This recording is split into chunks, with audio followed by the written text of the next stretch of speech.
Be careful. He's and Scott Higgins, both of them coked up out of their minds.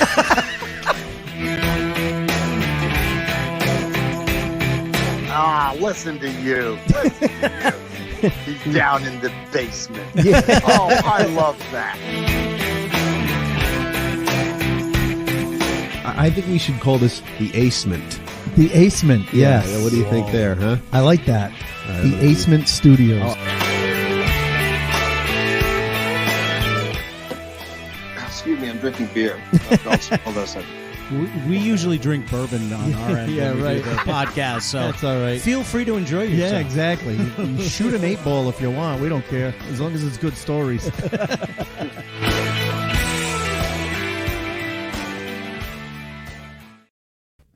Welcome to the Aceman, everybody. It's time to go behind the funny. This is Scott Higgins. This is Ace Aceto. You're still laughing about that. I am. I love when we catch ourselves when we start recording doing something stupid. Well, we were in a rush. And I had you that one time, and it was so fun, and you finally got me. Yes, So- I did, and I didn't mean to. No, it was Because totally I got myself the first time. It was totally accidental. when the but- show started with our little slideshow and our intro music, and the last time you hear me say, "Oh shit," because I forgot to take us out, And now and you- this time I forgot to take us out. We heard your very good impression of Marlon Brando. can act like a man. What's the matter with you? Oh my god! Oh, but hey, It's been a couple of weeks since we've been live. Yes, so, we're excited to be back in the Aceman Yes. together. Our bourbon date this week is our old, very special friend. This is our high-class bourbon date, We love her. and we love her a lot. Angels Envy. We're praying to Angels Envy this Well, week. this week we have something to really celebrate. We got a great guest. Just waiting for them to check Just in waiting for them and to come in. and we're going to take off. But it's been a very hectic couple of weeks, but a very cool couple of weeks. I had a really awesome gig a couple weeks ago I couldn't be here for, but you had a great episode with the guys a couple weeks ago with James Firth and Derek Fonseca. That was it was a lot lot fun of fun episode. Yeah, it was a lot of fun getting to catch up with them, but also just kind of talking about the comedy scene, what they've been up to, and what the scene is like right now for them. You know, being that they're newer than us, but kind of, I mean, when you talk to Derek, you're like, I know. holy shit, the kid's been doing it over 10 years, you know? He's 28 years old. He's been doing it for 11 years. You tend to forget that because he's been around so long, but he's so young. It throws you off a little bit. But, you guys had a great episode. I listened to it afterwards, and you had a lot of fun. And James is always a great guy to talk to as well. He never seems like he's excited Ever. to be anywhere. Ever.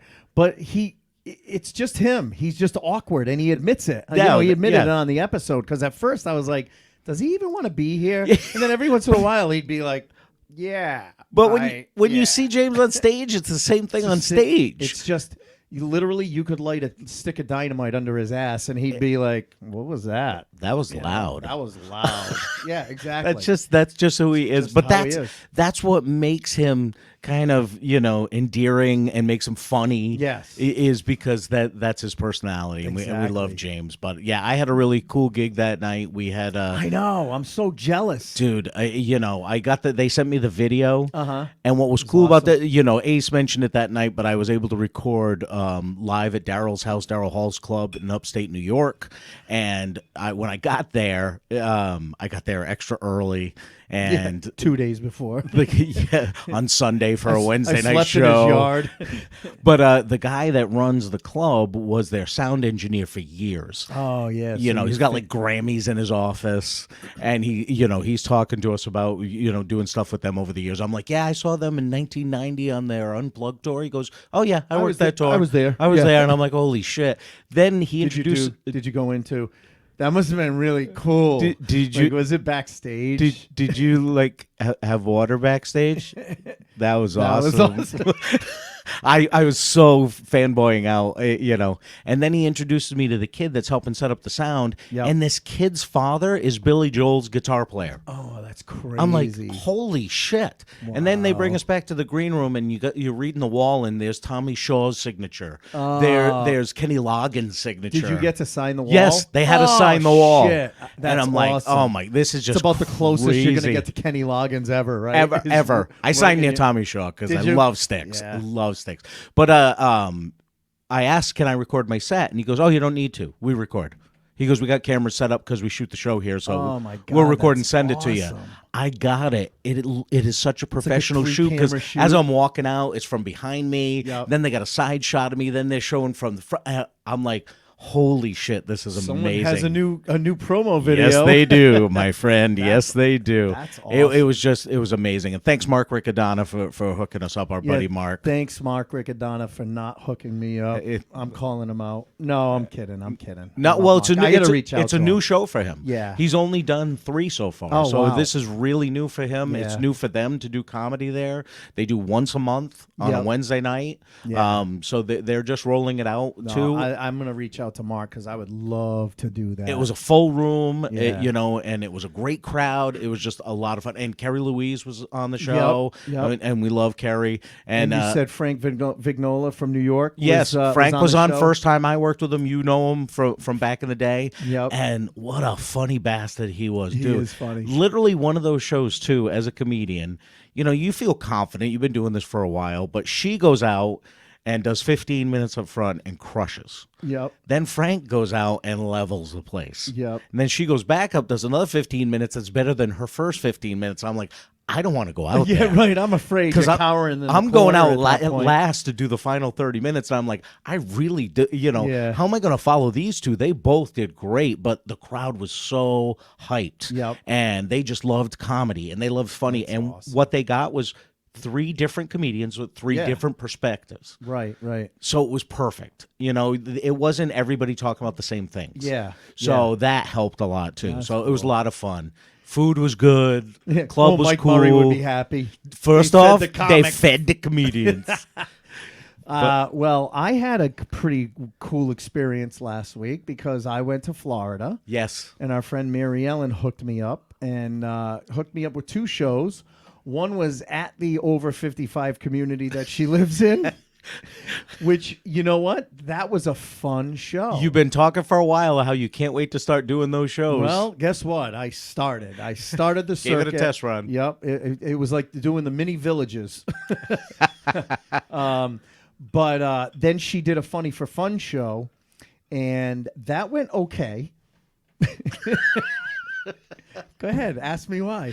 I was going to get to that. And I got a follow-up story for mine, too. All right. So, what happened on the Funny for Fun show, Ace? Well, interesting thing. One of the sponsors of the Funny for Fun show was a local church. So I'll leave that. That's right in your wheelhouse. Oh, they loved it. Actually, what was interesting was the church people were okay. The table behind them, I think, hated me with a vengeance to the point where they were literally, when everyone else was laughing. Yeah. So I'm not saying I bombed. It was just, we've talked about it before. When you're a comic, you focus on the negative. You can make 299 out of 300 people laugh, and you're focusing on that one person. Well, I was focusing on the one table behind the church table. The church table was laughing. They were okay. I'm like, you guys are all right with this, right? Look, I know I'm going to hell for talking about this Right. stuff. But it got a little bit heavy, and the table behind them was literally shaking. And one guy was shaking his head as I was saying a joke, like going, "Oh," like just disgusted. No. And I just couldn't get it out of my head. But it helped me I think I got a new joke out of it. So Nice. Well, because what I found was, how up north here we have a Dunkin' Donuts on every corner, Right.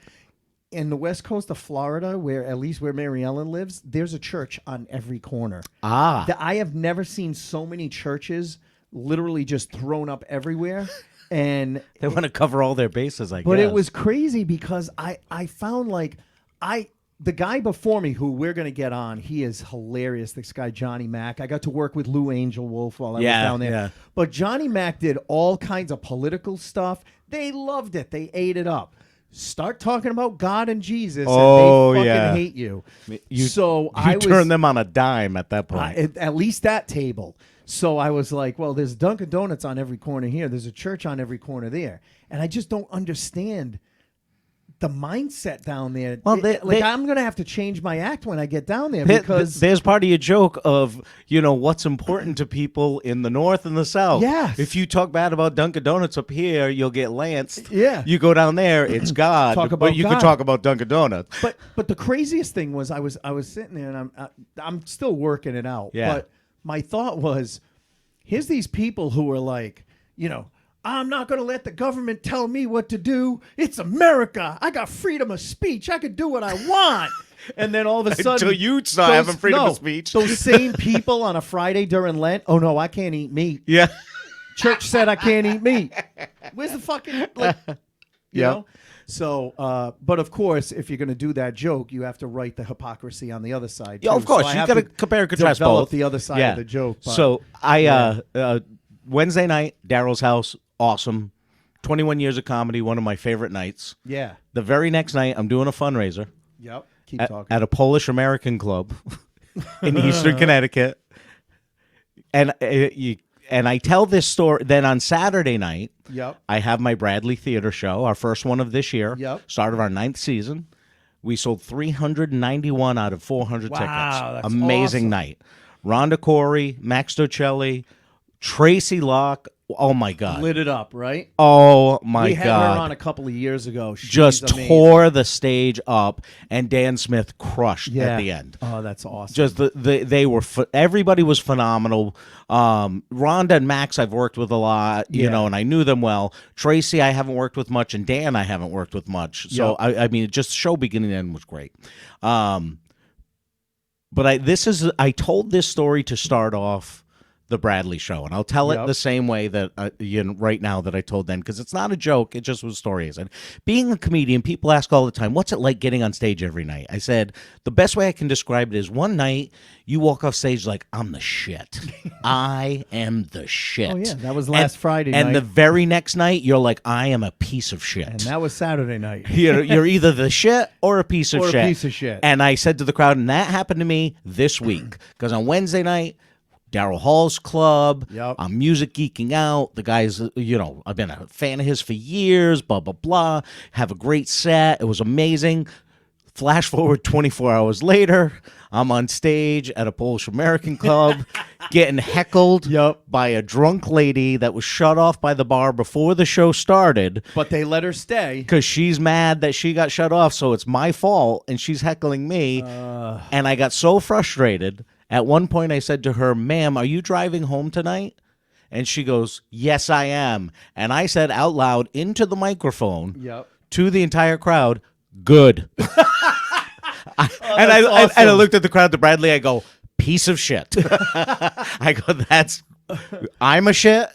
Piece of shit right there. And I told that story on stage and they were dying laughing. I go, sad part is you guys can laugh, but that really happened. That's not a joke. People That- think it's fake, that's right? that's the truth of really what happened. Oh my God. Yeah, Sorry, I'm texting with our guest. Yeah, no, right go now. go ahead. Keep talking. That's exactly how my week went. Daryl Hall on Wednesday. That show on Thursday. I had Friday night off, which actually turned out to be good because I got a chance to kind of rest myself a little bit, and then Saturday night off the hook, crazy.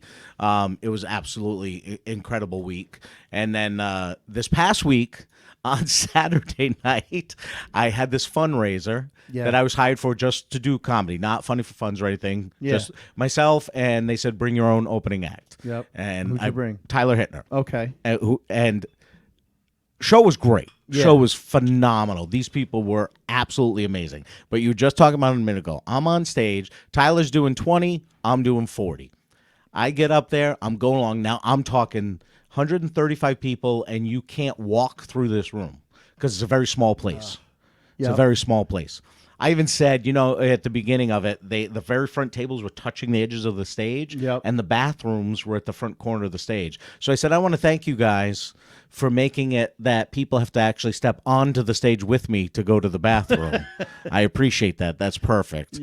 But I'm up there, I'm going along, and I mean, everybody is laughing, having a good time, and I look to my left, and at that front table, there's one guy with the arms crossed, Oh yeah, so that's what you're focusing on. No, not even grinning, not Yep. even smiling, and I'm like in my head going, "Oh no, motherfucker, you're gonna laugh." So If it kills me by I the don't. end of the night, I have now given up on 134 other people, and I'm focused on you, you That fuckhead. one asshole, Because, right. and I broke him. I broke him. Did 10 you really? minutes in. you got him. That doesn't always happen. Ace, I'm not kidding. I'm wearing a t-shirt and a short sleeve shirt unbuttoned, and I was sweating. It was pouring out of me. I was sweating so much because I worked my ass off just to get one laugh from one guy. And when he finally laughed, I had literally stopped. I went, ah, and pointed at him. I go, I worked my ass off. I was going to make you laugh no matter what. I go, you people don't understand. He was sitting over here frowning, arms crossed, and I had to make him laugh, so fuck you, pal. And now he's laughing even more, and his wife is slapping him, and I'm like, that's right, awesome. you bastard. But you know what? We've talked about it before. Maybe the guy had a shitty night and just came in a bad mood and needed that special attention. And I asked Tyler, I like, did you notice the guy? He goes, no, I didn't notice him. And I'm like, dude, way to have situational awareness, you stupid prick. Yeah, right. You're a comedian. You're supposed to look around. But Fucking no, newbie. he had a really good set. I love Tyler to death. How do you know Tyler didn't piss the guy off and make him cross his arms? Maybe he was in a good mood before. Tyler gets caught up in the moment sometimes, and he starts talking to the crowd, and he gets lost in that. And I told him beforehand, just do me a favor, do material, because if we get buried in crowd work, that's all they're going to want for the rest of the night. Exactly. Because you could tell beforehand they were talking, They they were were rowdy, yelling, they were yeah. rowdy. Tyler killed for 20 minutes. He was great. He did some new material I hadn't seen before. Went well. He did an awesome job. That's so awesome. I appreciate the job he did. I came up with a new ending to a joke I've been struggling with for a while that killed. And it was just one of those nights that just went hit. really well. That's So it was a lot of fun. It was a lot of fun. Well, I've been texting with our guest. I'm not just for those that are watching. I'm not like ignoring Scott's stories. It's just our guest is having some technical issues. Yeah, some internet issues. But I just emailed him the link, so hopefully he gets it. But he is also on a time crunch, so we're probably only going to have about 45 minutes with him. But it's going to be worth it. It's totally going to be worth it. And while we're waiting for him to come on, I'm going to explain who he is because it's a guy that you sent me the clip and said we should get this guy on. And then I started doing some digging, and I'm like, I remember this guy. Yeah. Back when I started '89, this guy was huge. He was on Stand Up Spotlight, VH1 Stand Up Spotlight. He was on Caroline's. He was on the Improv. This guy was literally. I looked up to this guy as an impressionist. He was someone who was just a cyclone of a comedian. And we were watching one of his clips when he was on Stand Up Spotlight before we went live. We were watching it, and Scott was like, "Oh my God, I used to do that impression." And when you dig deeper, this guy is such a talented guy. I'm so excited to get him on. And he was in Zima commercials. You could tell it was late 90s. Zima. He was the guy that said he replaced every S word with Z. Yeah.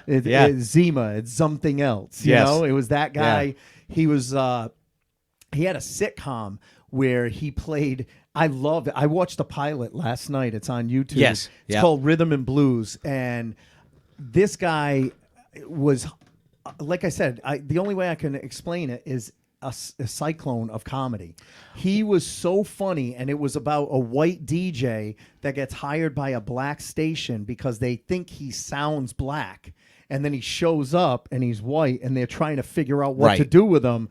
It was so funny, and he was so good in it. And like I said to you before, it was a perfect fish out of water comedy. Yeah, but you know how even the Seinfeld, you watch the Seinfeld pilot episode, and it's not a great episode. It was clunky. You know right. what I mean? The chemistry's not there yet. The writing's not quite there yet. Exactly. When you go back and you rewatch like that now, knowing what the show became, you're like, all right, I see the genesis of where they came from. But that seemed like an episode that was already a full-form sitcom. Right. This had so much already formed.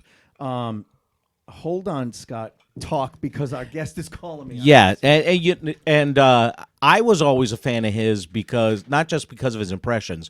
I was a huge Robin Williams fan, and this guy did an amazing Robin Williams impression.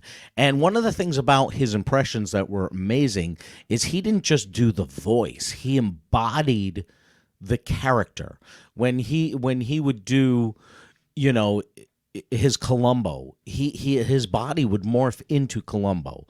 When he would do his Eric Roberts, and these are older impressions, but still, he did them so dead on and so well that he did Vito Corleone from The Godfather. And again, he would morph into him, facial structure, everything, and then nail the voice. And when he did Robin Williams, he captured that same manic energy, that same body movement, that same stream of consciousness, stream of thought that Robin had. And that's one of the things that this guy did so well. And, that's why when Ace reached out to him and he said he would come on, I was so excited because, a lot of people that are close to me know Robin Williams was a huge influence on me. And, that's why I couldn't wait to have him on because, it's kind of a kinship that I carry with this guy, is that I know he too was influenced by Robin, and he has a project right now based on Robin Williams, and that's something that we wanted to tell people about and let him tell people about, because it's something he's worked very hard on and that he's putting out for people to see. And I don't want to talk too much about it because I want to allow him to actually get a chance to do it. So, and being the goofball that I am is, like Ace was talking earlier about when I was at Daryl Hall's club, becoming Chris Farley when he had his show where he would talk to people like, did you watch, Die Hard? That's how I could see myself being with, Roger tonight, is turning into that thing, because I have a tattoo on my arm, a tribute to Robin Williams, a brick wall with a microphone, and it says, "Oh, Captain, my Captain." And, so I'm like, Roger's going to be on. I'm like, I love Robin too, because I have this tattoo, and I'll end up describing it to him like an idiot. So that's exactly what it would be like, with this guy. So. So we've done enough talking about him. Yes, I think I've done a full description. Without saying his name. I said his first name only. Okay. I said his first name only, and I talked about my love of... I talked about his projects. I've talked about his impressions. I gave his height. I gave his bank account numbers. I've done everything I could say other than his name. Well, he is in, and he's on, and we would like to welcome to the Behind the Funny podcast, Mr. Roger Kabler. There he is. For those who are just listening, hey, I didn't know you booked Triumph the Insult Dog that's this what week. He looks like. Hi. Oh, Roger's here. He's texting me. I'm so sorry I put hot sauce in my eyes for you, okay? Thank you so much, man. And the Oscar goes to... It finally occurred to me to shut the computer, stop throwing things around the apartment, scaring everybody, and try it again. And that's what did it. And sometimes a reset does it. It just works. I was so panicked it didn't even occur to me. I put everything. Look, I even tried my other Mac and my phone. It's all I need. I need this. There he goes. And my remote control. And this That's paddle, all I need. And this paddle game. This big flower. That's all I know. Remote paddle game. Roger. Only comedians would get that reference. I know. And then I didn't even have time to change my shirt. I mean, that's all right. What is my hair doing? Well, listen. No, that's all right. The shirt's fine. You can go back to cutting wood. Lights, though. Yeah. Well, don't worry about it, Roger. You can go back to cutting wood after you're done with this interview. Exactly. So you should think that's all I do. I was actually. Listen, I know where you live. I know what town you live in, so I know that there's not much else to cut wood. Why do you know where I live? I don't tell anybody where I live. It's on your Facebook page, my friend. Facebook page. Look at his face. Get off my Facebook page. Oh, he turned the lights on. That's awesome. How do we know? All right. How do we know So- we're sitting in a car outside your house right now? That's right. Roger. So first of all, we cannot thank you. We cannot thank you enough for being on. And I know that you're on a time crunch. So I don't want to. I don't want I to. told them I'm going to be late because Okay. of this. So we've made arrangements. I'll get there late. We'll take. Okay, awesome. Thank you. No, we were just talking about it while we were stalling for time. We pretty much went through your whole IMDb page and your resume. But you know what? I started in 1989, and as soon as I knew you from what we're going to talk about, your most recent project, Right. but I had forgotten about your stand-up. So I Googled it on YouTube, and I started watching it, and I'm not blowing smoke up your ass. You were one of the biggest influences on me when I first started comedy because I am an impressionist. And I remember I was sitting on my couch last night at 11:30 at night after we got off the phone watching your stand-up special. It was the stand-up spotlight with Rosie O'Donnell. Oh my God. And then I think the Carolines one. And I'm like, oh my God, this is the same guy. I loved this guy. Oh my God. We were both talking before we went live about how we both used to do the Marlon Brando impression. He starts playing the clip, and I'm like, oh, is he going to do Marlon Brando with the Lucky Charms? I love that one. Oh yeah, that's what I got known for. That Right. I loved that bit. You're the Marlon Brando fat with the lucky. I Yes. don't do that act anymore because I think it's fat shaming. I'm politically correct. Are you really? Well, you know I what? do it, but I do Marlon Brando. I just don't do that. You I just don't do that. It's just too. I think too many people would be hurt. I mean, what can you do these days? But thank you for saying that. No, we're really I'm limited. serious. No, you're right, and it's funny because I saw Dane Cook talking on YouTube the other day. He did one of his Q&As, and he said the same thing. It was a lot of stuff that he did early on. He goes, you could never do anymore because and Robin Williams would have been canceled too by now. Oh my God, yeah. The deaf people and the blind people and the people with the infirmities and stuff. I mean, you can do a hint of it. It's just a whiff. But you can't go full bore with it. You know what you were going to say, and I'm glad you didn't. No, I said full From bore. Tropic Thunder. I knew what you were thinking. I'm with you. No. No. I know it's a big. I know you. Yeah. You're good. You're good. You saw what I was about to say, and then you did it. No, and it's so. Listen, I'm not gonna hurt you at all.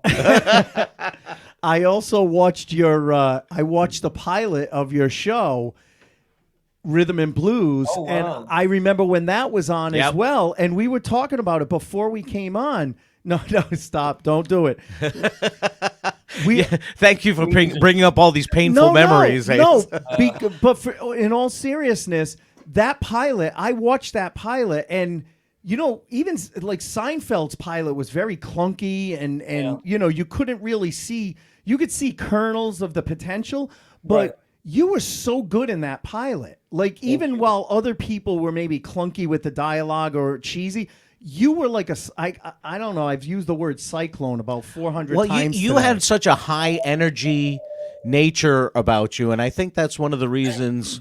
I think that's one of the reasons the whole Robin Williams thing works with you and why it's gravitated towards you and is because you have that same, like when we watched the stand-up spotlight thing, you go from character to character and everything and the movements and everything. You have that same frenetic energy and intensity that he had on stage. Well, that's why I'm on a lot of medication.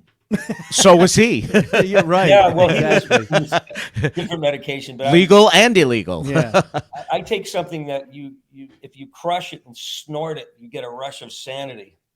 Oh, is that how you got on your? Is that how you fixed the internet? I think it's a mania, and it's a very fast moving pace. Body. But if you really notice, and I think we appreciate what you said about the pilot, because it's the one episode that I could kind of stand behind and say there was some good work in there. It was heartfelt, it was passionate, articulate. Yeah. And the series kind of went downhill from there because the riots broke out, and the network and the studio had to play it really safe, and we couldn't approach the ethnic issues that we tackled in the pilot. The odd man, the white guy. I was just a guy from there on. There was nothing for me to stand on other than, oh my God, it's incredible, right? Oh, look at that. I used to be able to say that's a black person, but now it's just the person, right? Yeah. There was no conflict anymore. There was no. So that was that at the time of the writers' strike? Is that what happened? Well, he said the riots. Oh, the riots. Yeah, the LA riots. Rodney King stuff. We shot the pilot the night the Rodney King stuff broke out.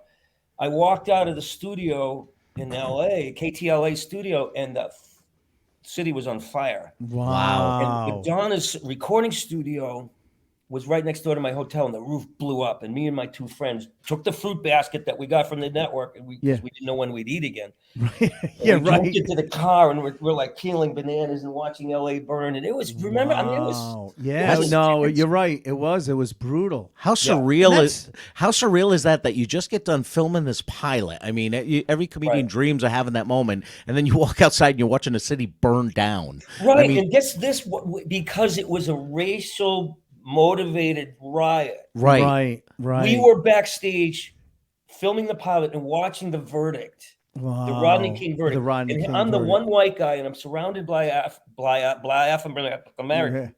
Yeah. Robin would say dyslexia is a terrible disease. I was the only one who went out on Halloween going, "Hi, trick or treat." And everybody go, "It's the Williams boy. I better give him some fish." Here you go. Say hi to your mom and dad. So we were there and walking out, and the city was burning, and I'm this white guy looking at these black people being part of this event and going, right. We were so upset.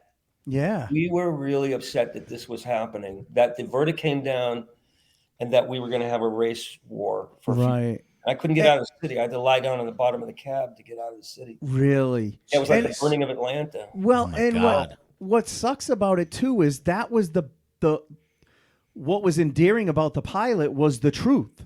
The fact that everyone on the thing was speaking truth and the genuineness of it. The fact that during the pilot, I can't remember the female, the one who the station Anna Maria owner. Horsford was the female. Yeah, who was like the second aunt.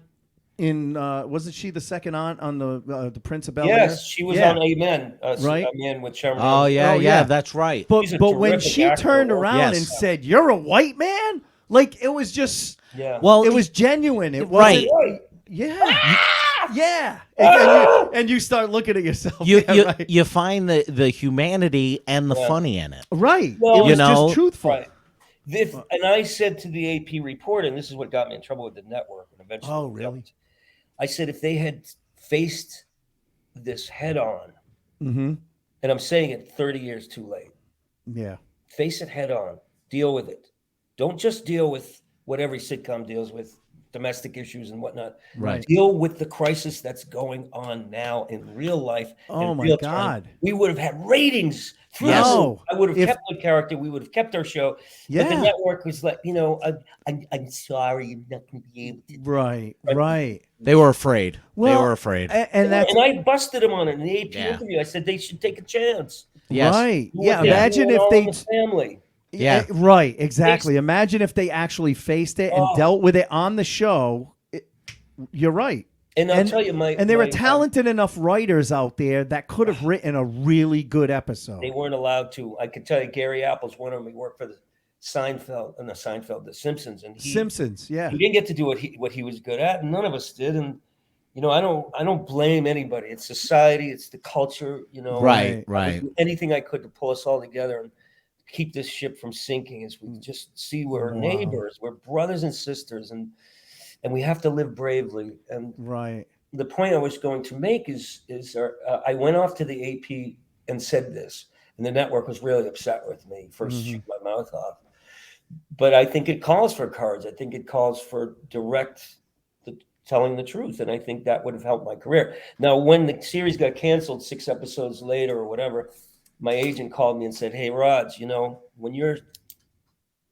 a guest star or a supporting actor in a sitcom or a TV show, if the show gets canceled, you're going to be fine. But if you're the star, Yeah. you're Chernobyl. Right. Yeah. No one wants to touch you Chernobyl. after, right? Welcome to Wow. my neighborhood. This is Now, you were on, if I remember correctly, weren't you on a talk show when you got that phone call? yes. I have a yes. I remember reading about that, or I watched it, or something, that you were like on a talk show to either promote that or something else when you got the phone call that it was canceled. Yeah, that's a pretty cool story. So I'm gonna go ahead and put this on. So there I am backstage. Hey, this is Mickey Rourke. I'm gonna tell you a freaking story. All right, pay attention. Okay. All right, Charlie. No, Charlie. Charlie, my tongue. Hey.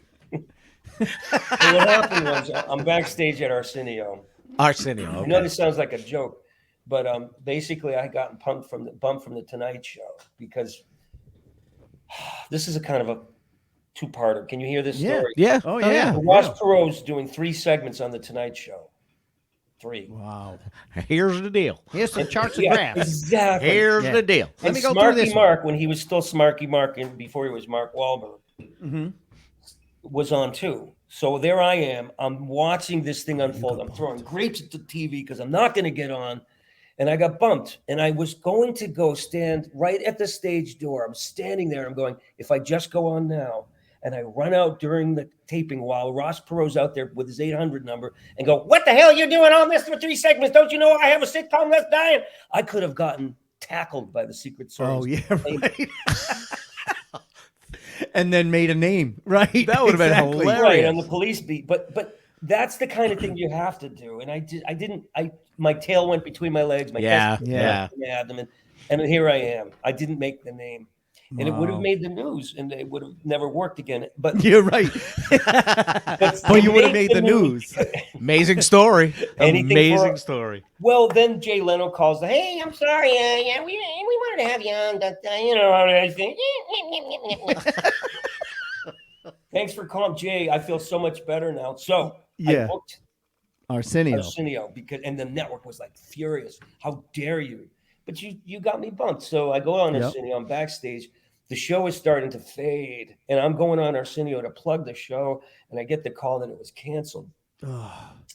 So it's a half an hour before I go on. So Arsenio knows what's going on. Nobody else knows. So I announce I name all the actors in the show, and I said, Miguel, Hannah Maria, and everybody, Rhythm and Blues was canceled tonight. I just found out. So America, I'm looking for a job. I'm the least famous person you ever had on your show. What do you want to talk about now? Just kind of out of work actor. And that got the attention of Halle Berry. Oh, she really? saw that. And, she was cruising for a new whatever. I think there was a script about a Jewish guy and a black lady. So I kind of fit that bill. And we sat down at California Pizza Kitchen. And I thought, okay, Halle Berry, this was just after, I think it was Jungle Fever came out. She was brilliant. Yeah. So I'm there with Halle Berry, and I'm so starstruck. All I can think to do is to try to make her laugh. So I'm eating this dandelion salad, which I don't eat that. If she wasn't there, I would have been gorging meat. Steak. Yeah, right. Steak pizza, steak bomb pizza, dripping, running down your arm. Yeah, of course. So I'm eating this dandelion green. I said, the hell with it. And I start doing the lizard thing with it. Yep. With the dandelion, and she starts choking. Oh my God. So her people are like hitting her in the back, and she's laughing, but she's choking. So that was my date with Halle Berry. You almost killed Halle Berry. You want to not choke Halle Berry. No, not unless she wants it.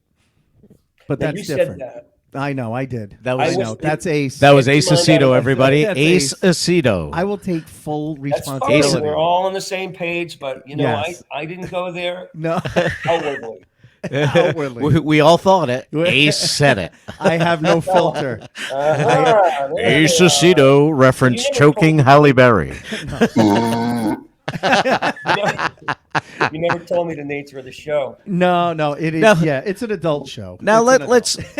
If we can jump back a little bit, Roger. How old were you, or how young were you?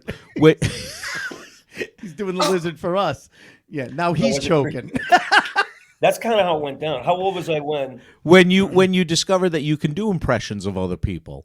Oh man, you guys remember the Copycats with Oh, yeah. Rich Little? Yeah. So my father, I don't know if I did anything before that, but my father dragged me in and said, "You gotta see the show," and I'm like 10, maybe even younger. But I was a big Rich Little fan and Frank Gorshin. Later, I got to be friends with Marilyn Michaels. Oh, really? That was just through Facebook. We became friends, and I met her in New York, and she's a lot of fun. But that became like, something I wanted to do. So the first thing I did was I imitated him doing Richard Nixon, but I latched on to Columbo for some reason, and I started walking around the house. And I was asking my mother questions. Can you tell me what this is? And finally, she's like, please just leave me alone. I had my father's raincoat on. Well, this is very curious. I don't really understand. Mommy, I just want to ask you. And she's like, oh, leave me alone. And anything. Yeah. And then I was playing in the mirror, and I realized that if I hold my head to Yeah. That's very, very particular way of talking. Right. So there is Brando, and then I was doing a play in New York. I didn't do that much. Oh, I started doing Richard Dreyfuss. And, that impression is so spot on, and not that is a does fantastic impression, and not everyone does it. And then, of course, when I was 17, there was Mork and Mindy.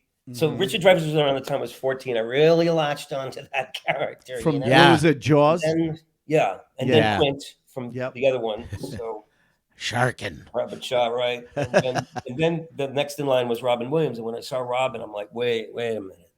That's me. Yeah. Right. Oh, my God. I really identified with him in such a way that I felt like he robbed my act. And I didn't have an act. I was just 17 and smoking weed.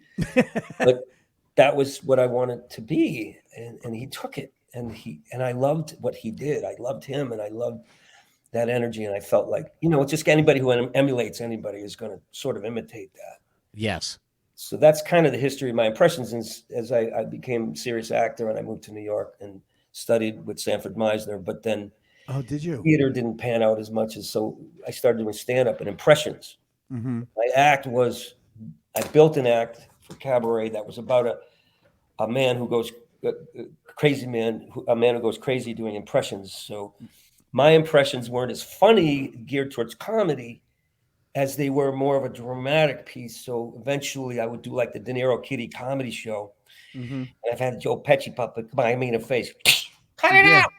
Your cuts are open and everything. Kind of dumb. And I'd make a face, come on, make some eyes and a little mouth or a big mouth. You could do what you want. It's your hand. Your hand. Say hi, Joe Pesci. How you doing? Hey. So, my Joe Pesci sucks right now, but I'm just saying I would do this act and people, this guy's crazy. He's hitting himself in the head. Right. And then I would put a gun on the audience and somebody would get up and say, where you going? Sit down.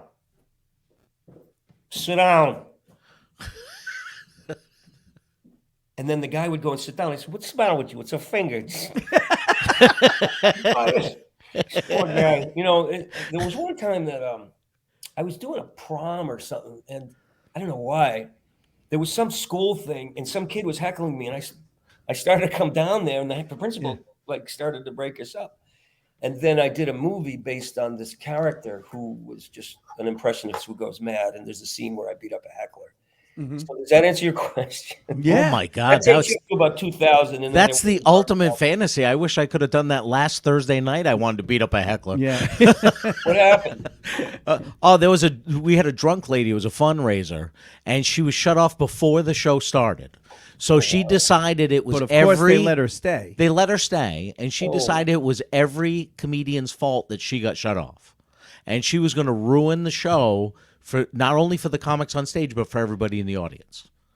So the host, who's a newer comic, she kind of ruined his set. The feature act gets up there, and he did a decent job handling her, but she still wouldn't stop. So I get up there to close the show, and she starts with me, and I immediately went into atomic bomb mode right out of the gates. I wasn't even going to try to make it nice and easy. She's been doing this all night long. I'm not going to play nice, and I just exploded on her, and she gets up, picks up her purse, and she's putting her coat on, and she's making a dramatic entrance as she leaves and everything, and I'm doing commentary like a documentary as she's leaving the whole time. Excellent. I'm like, what was the initial thing you said to her when you got on stage and recognized? I walk up on stage and she immediately goes, "Oh, here we go, another one's getting up here," and I go, "We've heard enough from you all night, Karen." You know, and she goes, "Oh, you think you can battle with me?" I go, "Listen, you've had a lot to drink. Are you driving home?" And she goes, "Well, yes, I am." I went, "Good." That's awesome. And everybody started cheering like that. I said, "Do you want me to fast? Take chances." I go, "You want me to start your car for you so it's nice and warm when you leave?" Yeah. Watch out for that tree. And she goes, "That's a terrible thing to say." I go, "Just like everything you've said all night long." Yeah. So don't pay attention to the. So she gets up and she's hose. leaving, and I'm like, "Crikey, there it is in the wild, putting its coat on as it's getting ready to leave." And I just commented, she walked out the door, and I'm like, "How about a hand for my mom? She's on her way home." Awesome. You know, you try to do something to make it funny because everyone's uncomfortable. It was brutal. Well, they were on your side, obviously. Oh yeah. Well, that's the key. You know, and Ace taught me that a long time ago. Ace started 10 years before I did, and he kind of became my mentor when I first started. And he always said, when you have a heckler that's really aggressive like that, get the crowd on your side to turn against them, and that's how you win that situation. Yeah. No heckler wins when the crowd's against them. Yeah, yeah. So it was funny because we talked about it earlier. I then Saturday night I did a show. It's a theater show that I produced, and I told the crowd that being a comedian, some nights you feel like I'm the shit, and other nights you're a piece of shit.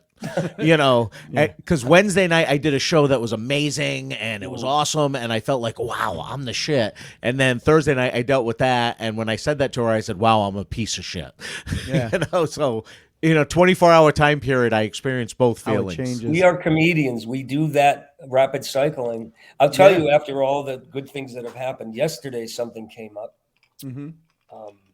The guy who runs the show, the Robin Williams tribute, sent me a little clip of me on stage at the Comic-Con a few weeks ago, and it wasn't good. Oh, There's several reasons it wasn't good, and I made excuses because the lights were just blaring on me. I looked totally pale. There's 20 people in the audience that don't quite get the concept of what I'm doing, so I'm working real hard and sweating, and I didn't know I had COVID at the time. Oh, you know. Sorry. Yeah. So the energy that I was exuding had a really sick feel to it, and it didn't look good, and it wasn't good. And he said, "Have you seen this?" And it was shocking to see it. I'm just like, wow. Yeah, because in the moment you probably didn't realize. Yeah. No, well, in the moment I realized You just feel like you're working. And you know, I go to places and get standing ovations, and it's 500 people, 300 people. I'm set, I'm good, and then there's that. When they're not responding, and you physically start to react and people not laughing. And I know sometimes they're just looking, they're like, smiling. They're smiling, and they're also going, who's this guy who looks like what Robin is this? Williams? Yeah. And it was, I figured that's what it was, but they didn't get what I was doing. Yeah. And I was just, I remember one point I almost passed out, but he sends me this, and he says, we try to get rid of it and they won't take it down. I said, I'll handle it. I get this sometimes, and you don't always look great out there on No. And you have to accept it. It's not going to be perfect. But the other thing is too, sometimes when that happens, because I had a woman who, I don't have many fans, but she's a fan, and she comes to shows. You have a lot of fans. No, but in other words, like she recorded me one time, and when you're recording on a phone, you're hearing me coming through the speakers, but you're not hearing the full effect of the audience. And a lot of times it doesn't sound good. Well, and I had to ask her, Anne-Marie, please, I know you like my act, but you got to take that clip down from your Facebook page because it makes me look bad. Right. It doesn't sound like the audience was laughing because your microphone wasn't picking them up. I was having a better set than what that sounded like. And I think the other problem when a fan posts it is they may not post the joke correctly or the whole bit correctly. They don't post the setup. They do a part of it and it's out of context. So they don't. People aren't going to Exactly. get the whole thing, and they're like, "I don't even get that. That's not funny." Because I've had that happen where they do just the punchline or just the setup or something, and or pieces of it, and it doesn't make any sense. Well, so that's the question, and this is a good question. We're all comics, and you know, especially having done a Comic-Con, and then people will film you, and then they'll put you on their Facebook. It'll be a picture, and I don't happen to look like Robin Williams at that moment, and I bring them up and I say, "Can you please take that down? I'll give you one that looks more like Robin if you want." But I was carefully policing. But you get to a point where how important is it? Right. So our careers are kind of important, and I was telling this to my partner in this. I said, we've got to not take it so hard. It's like when they put a picture on the Inquirer, you're going to protest, and you know, how important is all this stuff? That's one negative thing to the 50 positive things that are also out there. Thank you. You know? Well, Roger, isn't that like when you're on stage in front of 300 people and all you can see is the one guy that isn't laughing? Right. And feel that all night long. Everything yes. else perfectly. Isn't it the same? Isn't it the same concept though? We're worried about the one negative post, not the 500 good posts that we have out there. Exactly. We can't, as comedians, we can't help it. It's that one negative thing that bothers us. Yeah, the show I did this past weekend was it was a church fundraiser down in the west coast of Florida, and everyone else was laughing. There was one table that just hated me because I do a lot about growing up Catholic and religion, and they were ultra religious people down there, and they just did not like the fact that I was talking about that you don't like Jesus. No, yeah, You I don't like Jesus. Well, you neither know do you guys, right? I mean, you know, I relate. I get. Hey, Madeline. Yeah. Can you do me a favor? Give me a sec. Could you do me a favor? On top of the TV in the other room, there's a movie. Could you bring a disc in here? I can't leave. What are you going to show? The Last Temptation of Christ? Yeah. You got a minute? You want to see the first Temptation of Christ? Oh, that's funny. So, no, but thanks, honey. Yeah, just bring one. I just want to show these guys. Yeah. So, I was in Amish country 2 weeks ago, and I was wondering, how the hell did you buy a movie in Amish country? Yeah, right. I sold a bunch. They're selling DVDs out of the wagons. These are my DVDs. This is my movie, Being Robin. Yeah, I wanted to bring that up next. To that too. Yeah, I wanted to bring that up. Let me show it without the plastic. So I'm in Amish country, and you know, I have this joke about how I was at somebody's Easter dinner, and they're all drinking, and I'm sober, and I just wanted to have some fun. So I pull a chocolate bunny off the sideboard at the table, and I break off a piece, and I say, "Bunny of Christ." Bunny of Christ. And the Amish people were just not having it. No? Wow. Oh, no, and I know you guys. It's hilarious. They were just, oh, Jesus Christ. The library. Bunny of Christ. Hold on. Hi, this is Roger. I'm on a show right now. Can I call you right back? Is this Linda? We got to keep this in. Oh, hell yeah. Oh, great. Okay, 1889. All right, thanks so much. Say hi to Linda. Okay. Hi, Linda. Hi, Linda. I'm on the show. Sorry. Hey, would you like to renew your XM Sirius subscription? I'm so sorry, but they kept trying to reach me. And I thought, I love you. I'm doing a screening tomorrow night at the library. Oh. No, that's fine. That's I'm on fine. the Tonight Show. I'm at a library tomorrow night in Hopkinton. That's the Humility Tour. All right, you just said the name of the town. I was going to say, Hopkinton. How long ago did you move back east? So, at 2014. Okay. 2014. I moved the summer of 2014. Robin Williams' dad in August 2014. Yes. Yeah. And shortly after I moved back here, I established. You can see behind me. I'm an artist. I paint pictures, and those are some of my pictures.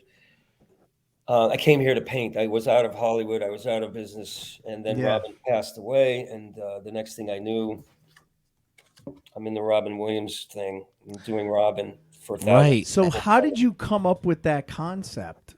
I mean, to do a show. It was like Robin. a calling, wasn't it? At least that's what the preview looks like. The movie. What's that?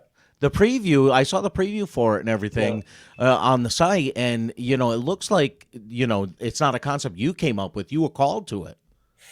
Yeah, like I said, I wasn't. I was retired from show business. I didn't have any. I was never going back on stage, and I really want people to buy the movie. You can go on beingrobinthemovie.com. Yes, And I'll definitely. show you And the there'll link. be a link in the show notes for There's a anybody link that's you can interested. get a Vimeo for $5 to buy it, and you just own it or own it for 10. But and we have the DVD. It slices. It's a frisbee. Makes julienne Makes fries. julienne fries. It will not Julienne break. fries. It will makes not break. julienne Hey, bro. more too if you're Sorry. Anyway, so when Robin passed, my initial reaction was, I haven't thought about Robin in a while, and then it really started to get to me. It started to sink in, and people were asking me if I was going to do a tribute because they know that I used to do this. You impression. have to do it, Right. right? No, I'm not. It's not too in the- soon. Yeah. And then I just got hit real hard with him, his spirit, a vision of him overtaking me. It was sort of like being taken. And you know how Scrooge gets taken for a ride Yeah. through the graveyard, through Christmas past. I felt like that's what Robin did, and it's the only way I could describe it. I described it as possessed because I wasn't just taken on a ride. I was Robin experiencing what Robin experienced at the end. And I understood completely what it must be like to be Robin Williams and lose that. And I wept, and my voice was deeper. It was just coming from a different place. And, months later, I was just walking in the woods, and out of my mouth came, I miss my kids. And I was like, oh my God, wow. what is this? It just came out like Tourette's. Like I didn't know there was something lurking in me that was so true and so urgent.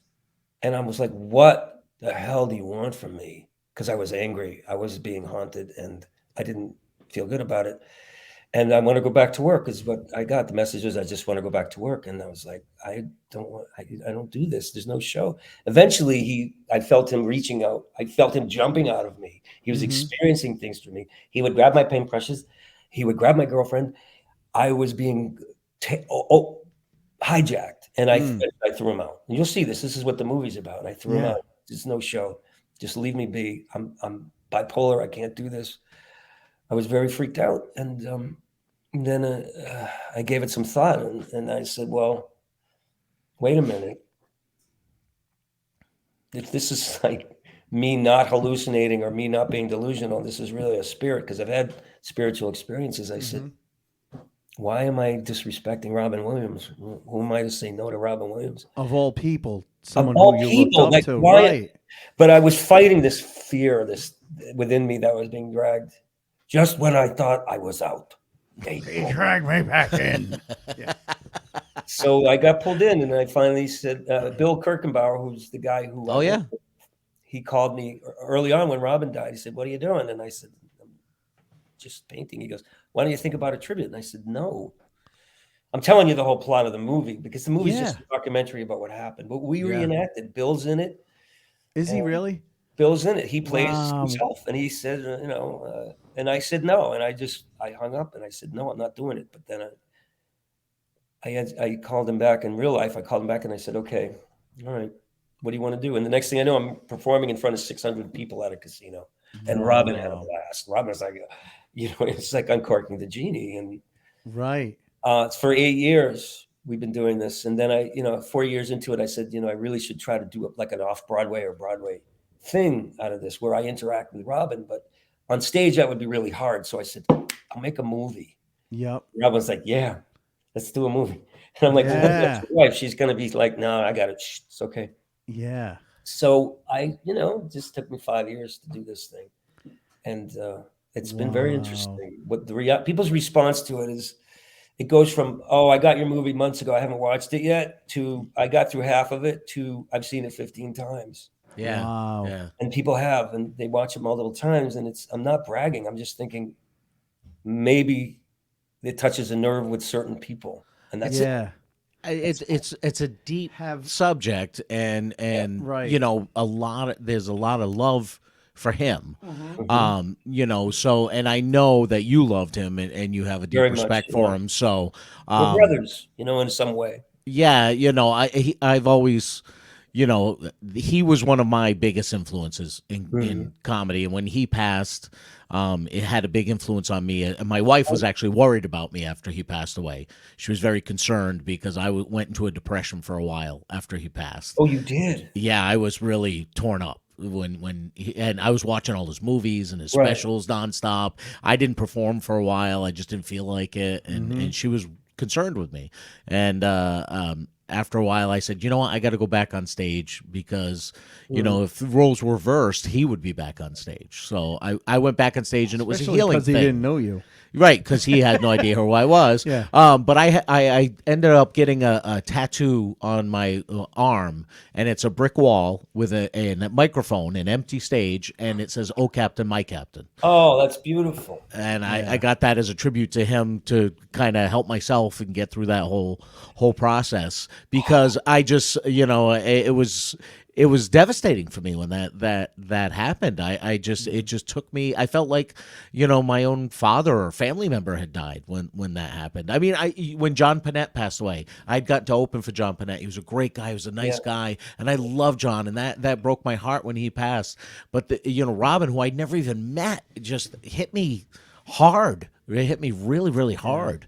You know, so that's I when you came out with this and I saw the preview for it and everything, I was like, oh my God, I connect with it. I connect with it, Roger. What about you, Ace? How did you react to this loss?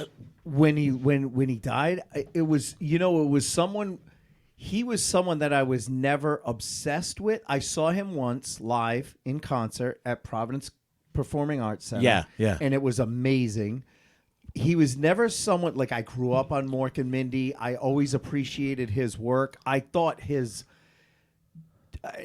just listening to him, I never realized how great a voice he had until Try and Sing. You ain't never had a friend like me from Aladdin. That is a hard song. His voice was amazing. But when he died, I felt like a part of my childhood went away. And I was, like I said, I was never like, oh my God, I love Robin Williams. I liked his stand up. I thought Robin Williams at the Met, when he leaves and he's talking to his son, Zach, and he walks away. I thought that was amazing. Yeah. I thought it was a great way to end that show. I thought it was amazing, but I was never like obsessed with him.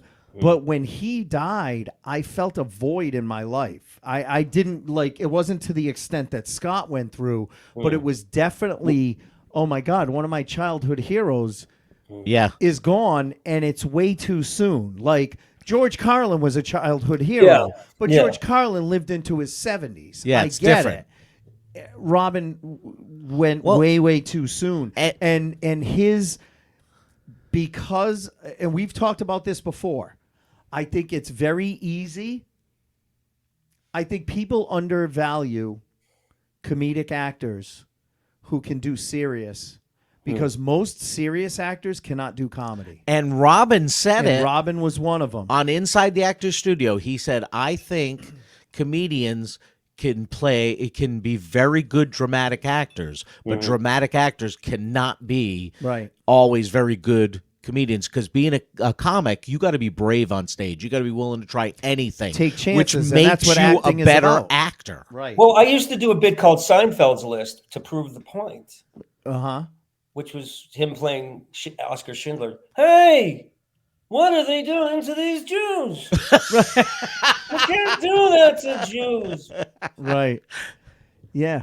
But not. He's a comedian who can't really act. No, but you look at someone like, is it? I'm just trying to do shtick here. But you look at someone like Jim Carrey, who did the Truman Show, who was amazing in the Truman Show, and other things. Man on the Moon, come on. Yes. Yeah, Man on the Moon. I mean, that was crazy. So let me ask you this, because I know who else is good. Andrew Dice Clay's a terrific actor, by the way. He's played some very good serious roles. I've seen him play some good serious roles. I can't stand his stand-up, but right. More recently in A Star Is Born, he was very good in that. Kevin Pollak, not bad. Let me ask you this though.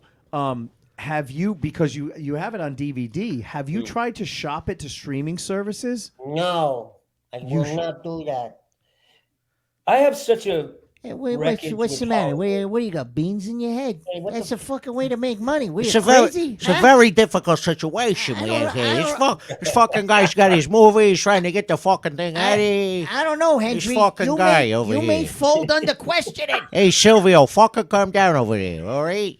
This fucking guy. Hey, enough for not the tape. All right. We're done. We go on tangents once in a while.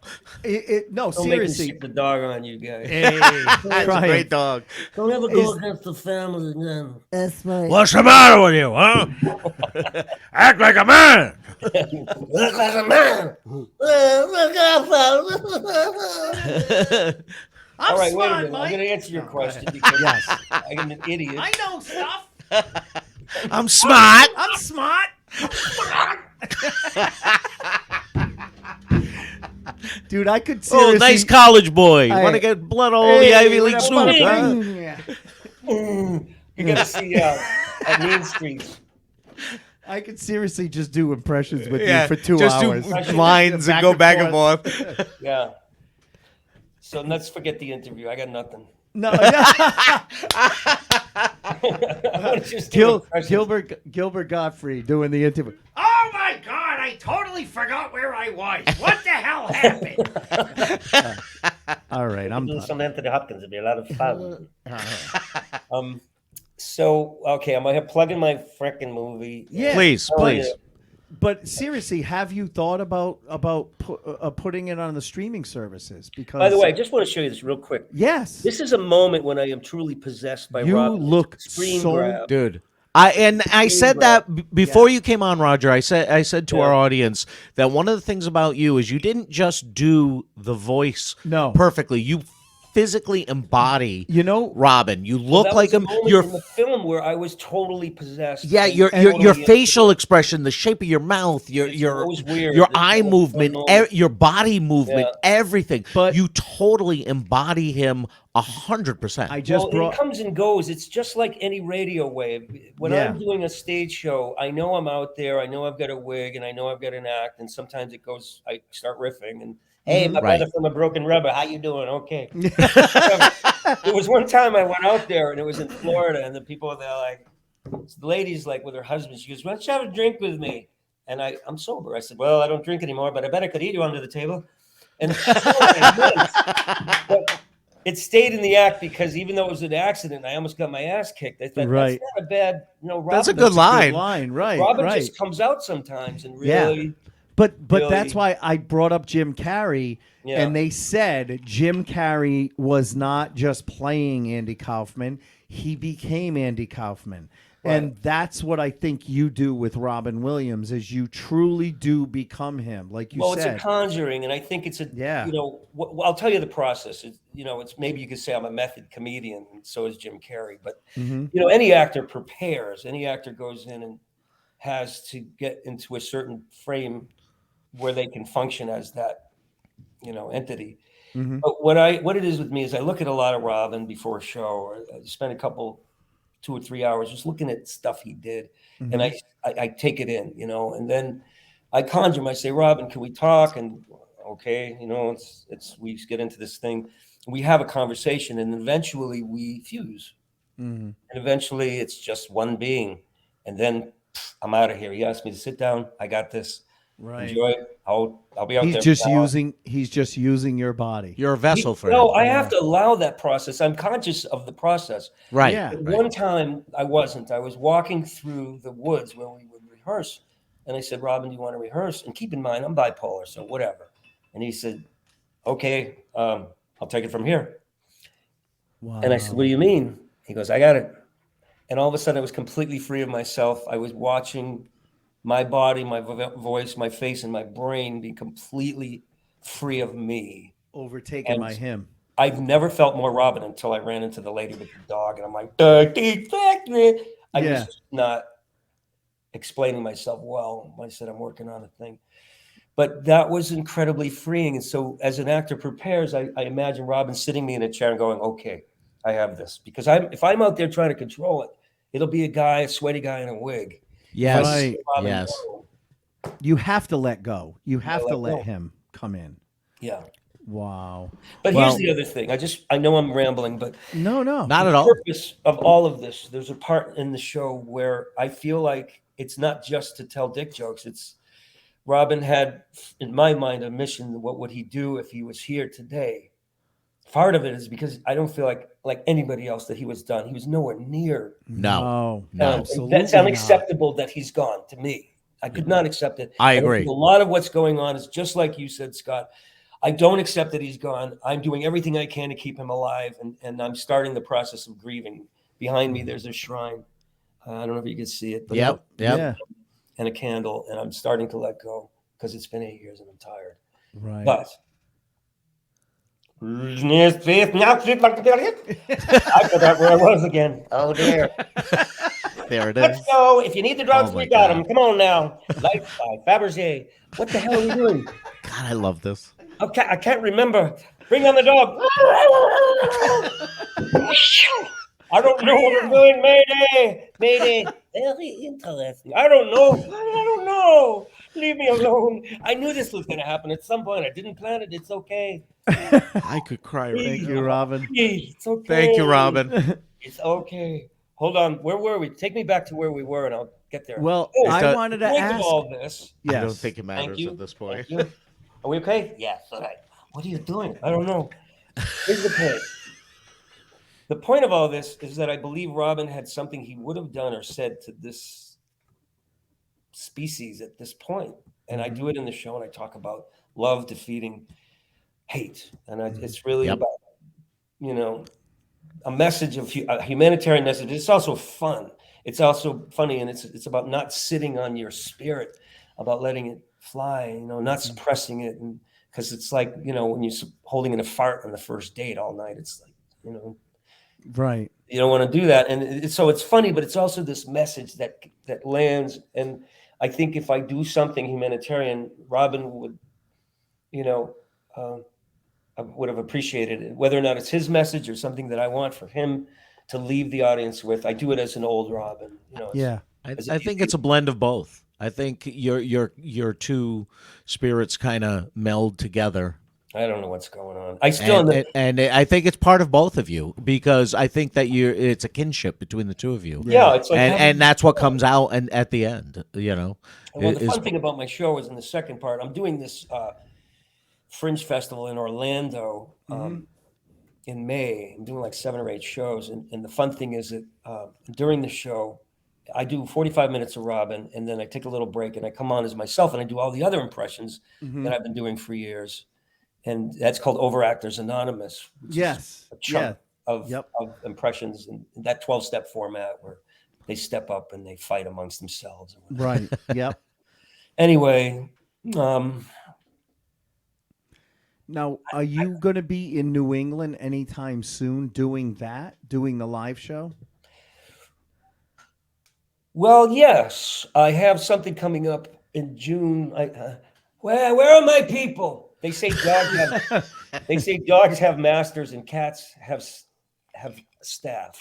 Yes. You're a cat.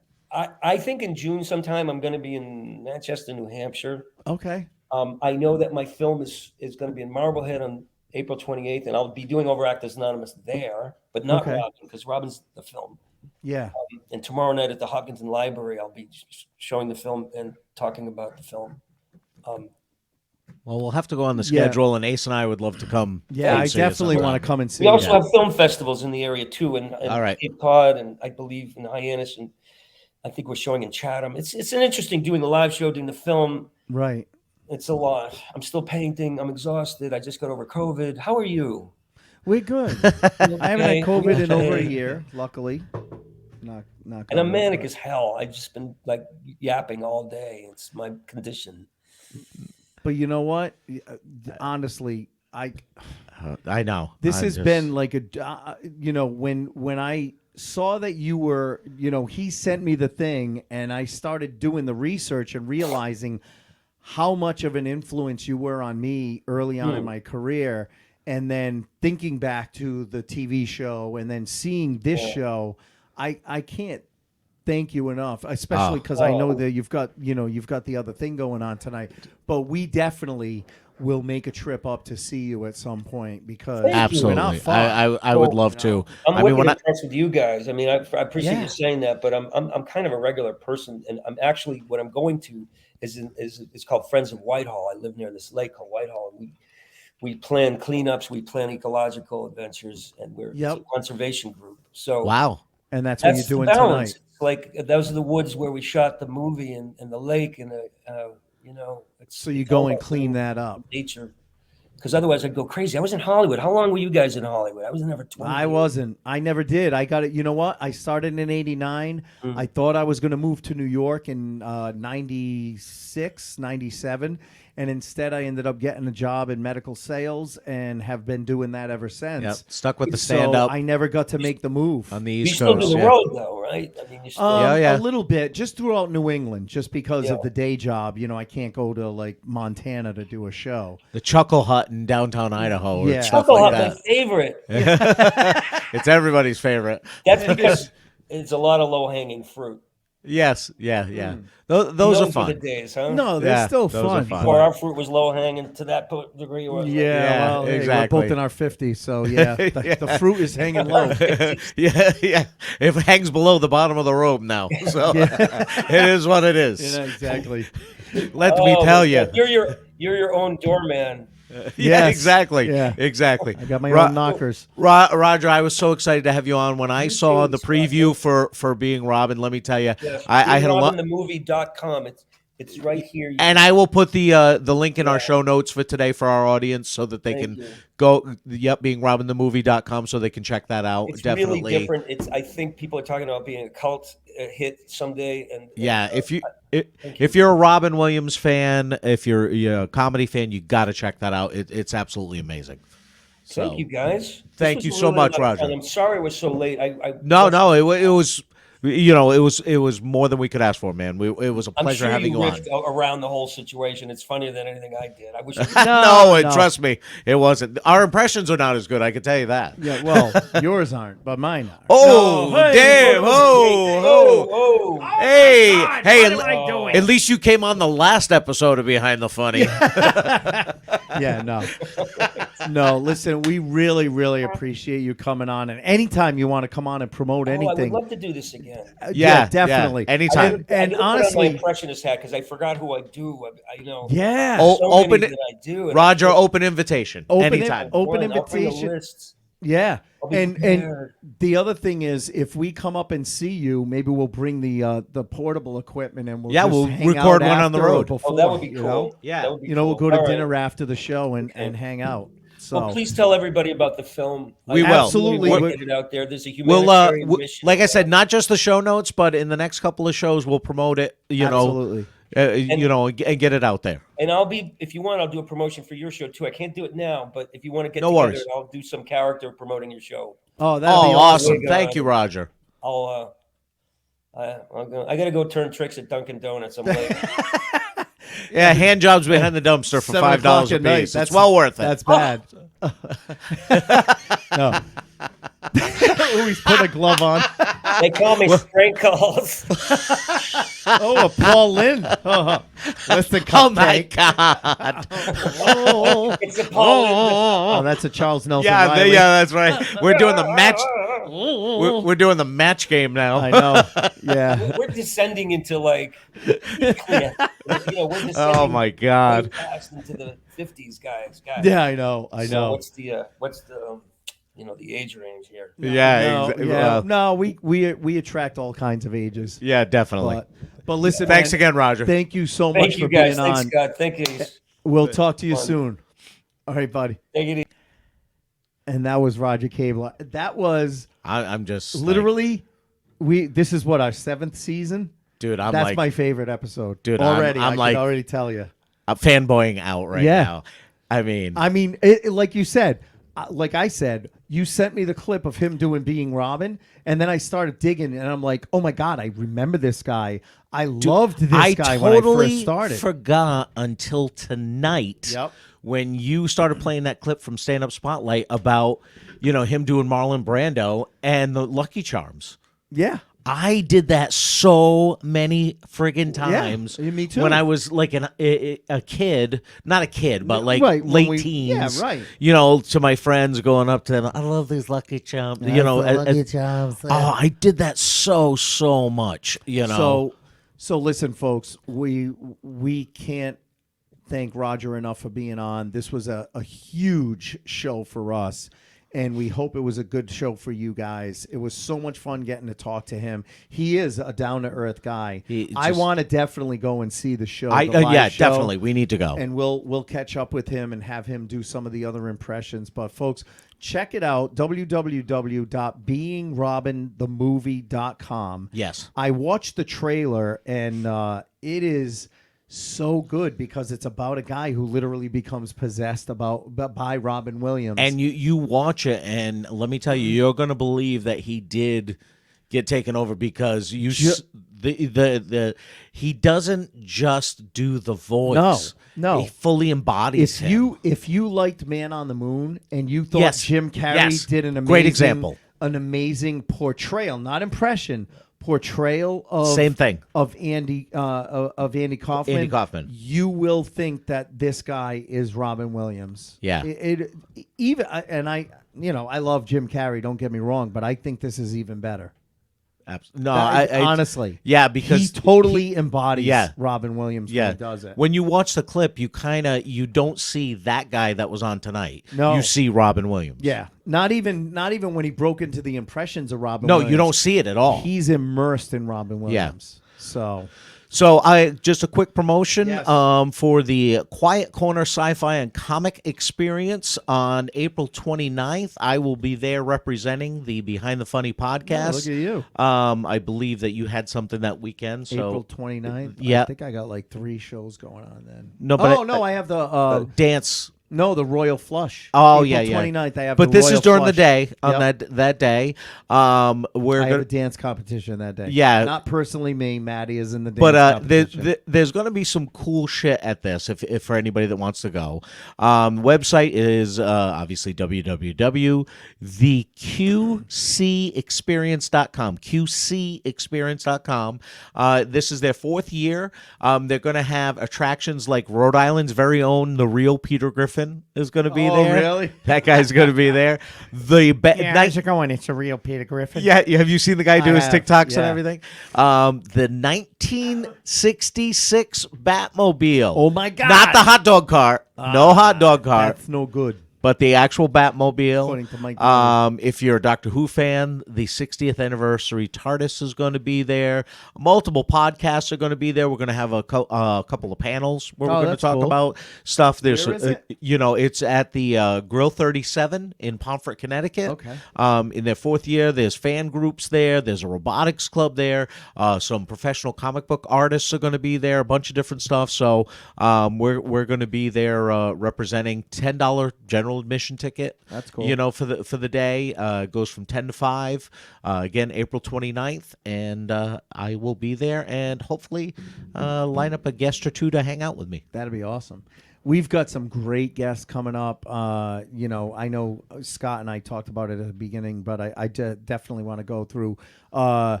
We've got Dustin Chafin from Texas, who I worked with at City Winery a couple of years ago. He's all over TikTok.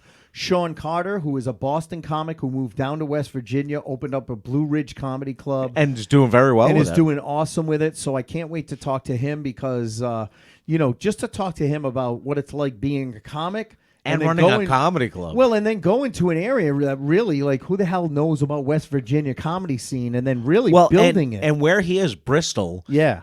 In the main street downtown Bristol is 2 states. Oh, really? Bristol is in Tennessee and West Virginia. And West Virginia? Oh, that's so cool. Yeah, so he's like He's right on one in that side of the corner of nowhere land. That's so awesome. And he's running a successful comedy club. So that's pretty impressive. It'll be cool to talk to him. We got Matt Barry coming on. Hilarious. Funny kid. Hilarious comic. And he's so funny because he's like, he talks about being a pothead on stage. And we have him on 420. And we have him coming on 420. I said, hey, dude, it just so happens the date you're available is 420. He's like, oh, that's so cool. And then we're going to get Frank Vignola on. Yeah. We've got a couple of other people that we're working. Oh, I told Scott tonight, we haven't worked out the date, but Rhonda Shear from USA's Up All Night. Who I got to open for back in the 90s, is going to be coming That's on. a night I will sit back and let the two of them reminisce. I don't think she Walking fucking remembers through a the thing park about it. and reminiscing. She doesn't remember any Not of it. at all. But Not I at have all. pictures to prove that I opened up for her and took a picture totally with believe her. you. I totally Anyway, believe you. But no, we've got Rhonda Shear coming on. It's gonna listen, guys. It's gonna be a great Seventh season is starting off really, really good. Already. Started off with Roger, who was a phenomenal guest. Yes. And we're just going to keep the train rolling from there. And you guys, we thank you so much for rolling along with us. Yeah, absolutely. So, other than that, We will talk to you next week.